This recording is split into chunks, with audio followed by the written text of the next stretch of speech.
Hi, it's Raquel with Balloon Splendor. Been asked to quote a balloon anchor, so let's make a balloon anchor.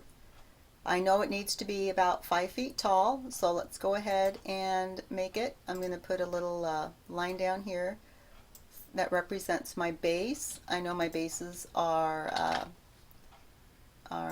1 foot square, and I'll probably use a pole that is 5 feet tall because that's what I've got in stock. I don't like to have odd-sized poles in stock. We're going to make this 5 feet because the scaling I like to do is 12 inches. 12 inches in reality is 1 inch on my paper. Okay, so there we go. And now I need to create a curve for the anchor part. So let's go ahead and put that down here. Let's see if we can give that a little better shape. You know, I don't think it was that curve shape I used. I think it was a different curve shape I used last time.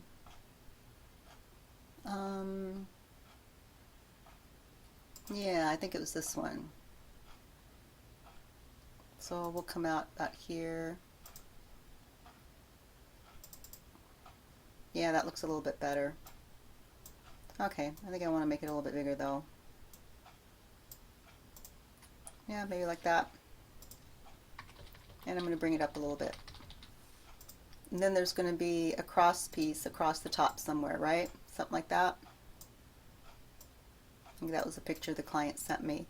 Okay, so these are the pieces. Let's go ahead and get some balloons wrapped around them. So I'm going to go into my page parts and I'm going to pull up my columns. I'm going to make sure that my, whoops, there's that whoops again. Someday I'll quit saying that. Lock aspect ratio. And I know I want to use probably maybe a 4-inch balloon on there. So if I call up my handy dandy calculator, I can go 4 divided by 12, and I know I need to have my balloons at 0.33 inches. So I can go ahead and ungroup these for just a minute, and I can see that I've got them at 0.66 inches. So if I'm going to regroup them. If I scaled this to, well, let's see, 0.33, 0.6, so the whole thing needs to be 0.66 wide. Ah, look at that. Because I regrouped them, I lost my aspect ratio.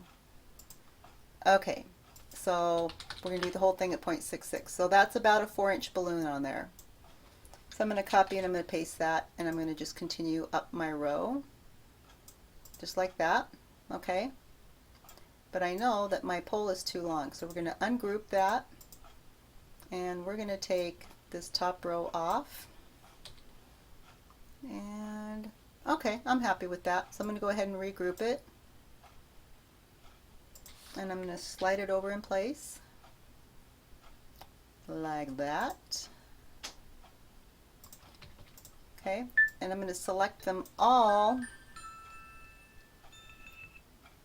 and I'm going to color them all in blue because my customer wanted a blue one. That's nice navy blue there. Alright, so I'm going to go ahead and copy and paste my columns, and I'm going to turn them to the side, and that looks about right there. About that long, right? So about there. And that doesn't look right, does it? Okay, so what we're going to do is we're just going to build it just like that. And I'm going to leave this, you know, I don't think I even need that. I'm going to ungroup this, and I'm going to do a shift arrow apart, and that's too big. So I'm going to go ahead and take off take off 2 more rows. Shift and arrow over. Okay, that's got possibilities. So I'm going to go ahead and select these. I didn't select all of them. I want all of those selected. I'm going to copy and paste. And I'm going to shift arrow over. I'm going to go ahead and lock those and Control Z to undo what I just did. And I'm going to slide them over to the other side. And I'm just going to use my arrows to fine tune them. Okay, here we go. So copy and paste, Control C, Control V, as we have done often before. And now I'm going to start wrapping this little guy here. And we've got some curves to deal with. You know, for now, I'm going to change this to a nice bright, not a fill color, a line color, to red, and I'm going to make it a little bit heavier just so that I can see it while I'm working. Because I can see that, and I'm going to pull it forward, that some of these quads aren't quite lining up. So when I'm dealing with a curve, I am going to, you know what, I'm going to make this bigger first of all. There we go. Now I can see it. So I just scaled it over here. This is where your zoom is. And I'm going to start selecting, not that one. This is going to be a pain in the rear here. I'm going to start selecting balloons. What did I just do? Oh, I cracked myself up sometime. Okay. You know what? I'm just going to get rid of these guys right here. Shift, and I'll pick that one there too. And I'm just going to pull them out of there for now. Lay this back down. Okay, so because we're working on a curve, I'm going to group my duplet and I'm going to group my set of 3. And I'm just going to build this manually. And every time I place it on there, I want to make sure that the balloons are centered on the line. Okay? And I'm going to copy and I'm going to paste that. And I need to start turning this a little bit now.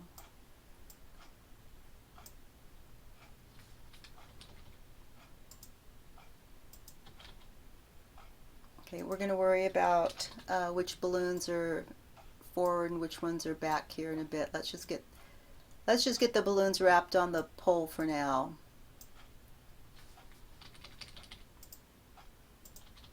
Okay. So I'm going to go ahead and copy and paste both these, save myself a few seconds of time. Pull it in there, rotate it a bit. Too much.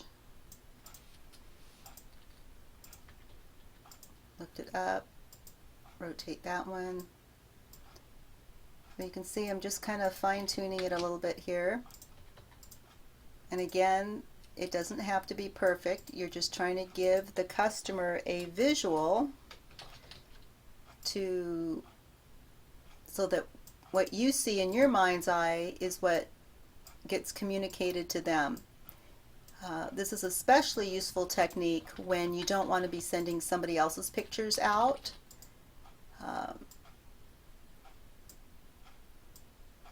Especially when someone else's pictures have their watermark, their watermark on them, or if there's only elements of someone else's picture that you want to duplicate, then you can, digitally copy it and change it up. You can change the colors, you can change the accents, you can scale it so it makes sense to the room that you're decorating. So with just a little bit of effort on your part, you don't have to pirate other people's pictures. You don't have to send them something saying, I found this on the internet. Okay, let's go ahead and lift this line out of there for a moment. Okay, that's not too bad actually.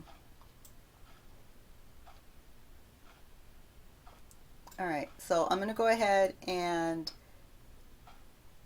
group that half and put it there, and I'm going to group this half. So you notice I am pulling that quad out. That was just kind of a placeholder. I could have pulled out more, but let's see how this looks. I like the proportions of that. That looks all right. Let's go ahead and get rid of these. Okay, that looks good. If you think this top bar is too long, you can always grabbed it, Control Z undoes it. You know, you can take bits and pieces. This is grouped. You can take bits and pieces of it.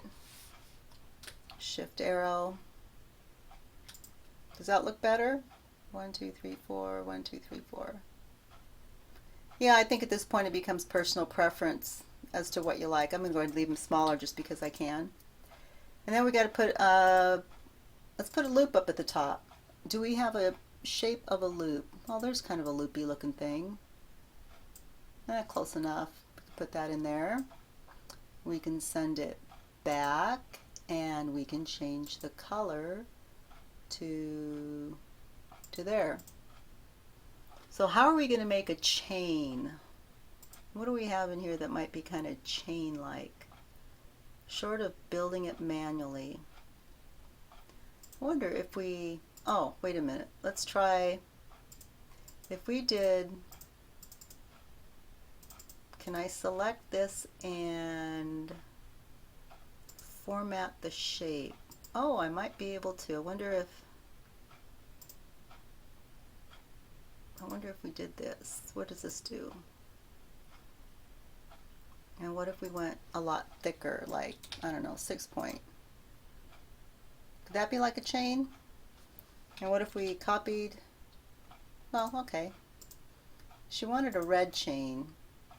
That's the fill. I need the line. Could I get away with showing that as the rope? Maybe? Instead of going through the tedious process of drawing the rope out.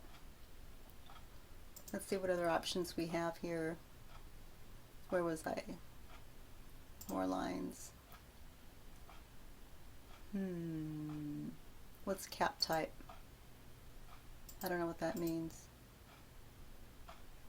I don't think that applies. What if we did longer dashes? What if we did, whoops, smaller dashes? Where am I? Format auto shape. What if we did a whole bunch of little ones? Alright, well that communicates it. I'm not crazy about that.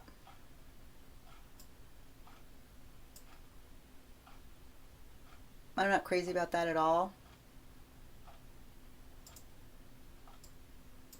But if you were to try to draw the links, oh my goodness, what would that look like? I mean, could you even copy, paste? Could you even link them together? I suppose you could just did all that in red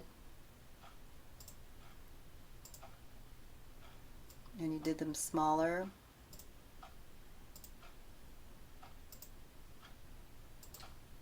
Well, let's say, I don't know, how big are my, if I did 3-inch links, right? Handy dandy calculator, 3 divided by, oh come on, 3 divided by 12.25, right?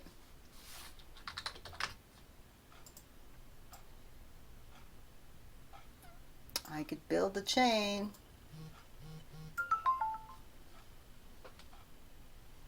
Copy, paste. So the question then is it worth it? Is it worth it to do this and lay it down? I don't have my aspect ratio lock on there. I got too many things selected. There we go. And I'm going to rotate it.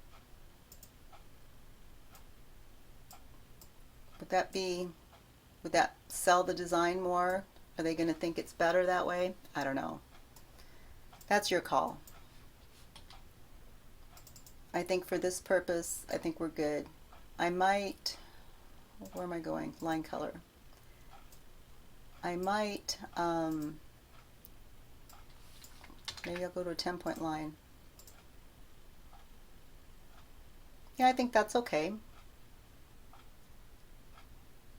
Yeah, so there you go. And here's so the total height, if they asked for a 5 foot tall column or a 5 foot tall anchor, this whole height here is almost 6 feet tall because of the loop up here. Okay, so you could show them and you could say this is about 6 feet tall because of the loop, and you know the balloons are about a third of an inch here, so a third of a foot is about 4 inches, so you've got your balloons scaled. And again, if while I'm designing this, I want, what do I want? I want text box. I could make myself some notes. I like to put a frame around it so I know where my text box is and make the letters bigger. I can call this a 6 foot anchor, 5 foot pole, 4 inch balloons. What other notes do I want? I don't know how many balloons I used. I could count them up and I could put down total number of balloons. So there you go. And then you can save this, and if your customer buys it, you know you've got your measurements already there. Okay, so let's say they said, oh, I love that, but can you make it bigger? So you can select the whole thing, we can group the whole thing, and we can lock the aspect ratio, and we can make it bigger. How big do you want it? They want 10 foot. Can I change my orientation? I can. Let's go up here and change the orientation. I know my paper is about 10 inches tall. So let's just go up here to, yeah, that's a little over 10 feet tall right there. So if I wanted to know how big my balloons are, I can ungroup it and I can select one balloon and I can see it's 0.52 inches. So I know 0.5 inches is about, or half an inch is about 6 inches. So I now know these are made out of 6-inch balloons. That easy. Pretty slick, huh? This is Raquel Porter with Balloon Splendor.